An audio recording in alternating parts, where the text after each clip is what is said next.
செய்தி கொடுக்க வேண்டும்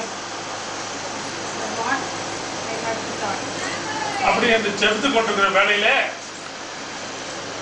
ஆண்டவர் ஒரு இந்த லூக்கா 18ஆம் அதிகாரத்தையும்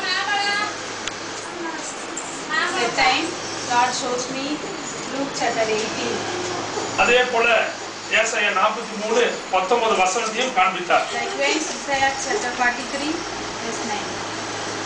இதுல என்ன காரியம் பார்த்தீங்கன்னா, இன்றைக்கு நாங்கள் இந்த ஃபாஸ்டிங் பிரேயருக்காக நாங்கள் கிட்டத்தட்ட ஒரு 15 நாட்களாக ஜெபத்துல தரித்திருந்தோம்.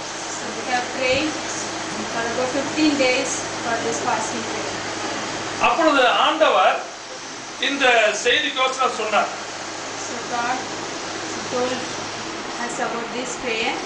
என்ன செய்தி என்றால், ஒரு புதிய காரியத்தை நான் செய்வேன். யாருக்கு செய்வாரா? இந்த உபவாச நாளிலே கலந்து கொள்கிற ஒவ்வொரு பிள்ளைகளுக்கும்